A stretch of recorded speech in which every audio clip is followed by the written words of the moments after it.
Great. And we want to take a question from Greg from Catholic University. Okay. Speaking of your writing process, and he has a question, and we'll check it out. Hello, my name is Greg Voiles. I'm from the Catholic University of America, and my question is for Nicholas Sparks.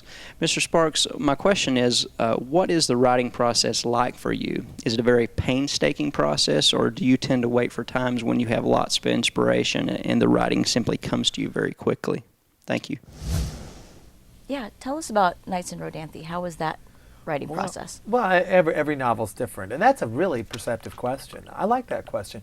It's both. It's both. Sometimes it's painstaking. I mean, pulling up to that chair often for me is very challenging because I'm not exactly sure what I'm doing. If I know what's coming next, in other words, the next couple thousand words, man, I can usually write fairly well. I can get myself motivated.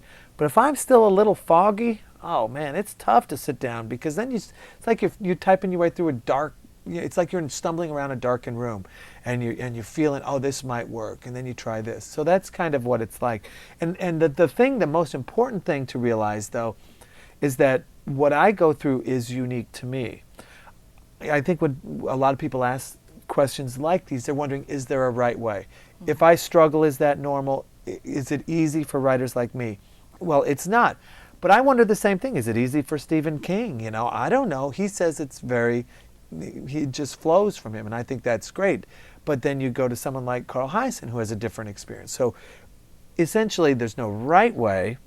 Whatever you're going through is normal, as long as you're moving forward in the project. As long as it enables you to get the words down on the page, that's what you have to do. And so while you were writing this book, did you ever have in mind, since all your novels have become film, did you have in mind that this could possibly become a film? Were you thinking about the screenplay No, writers? and not all of them have. I've had, this will be my fourth, I have my fifth one filming, and I don't want them all to become films at the present time. There's a market for love stories in theater. About one every 2 years is good. You start going more than that, you can get overexposed. So, but I write a novel a year, so you're trying to move up to 7, and I'll probably, write at this present time. But no, you never think about the film. Look, just thinking about the book and making that right is hard enough. If you start cluttering up your mind with, oh gosh, will Hollywood like this? Man, you're sunk. You don't even know where to go. Write yourself a good book and see what happens.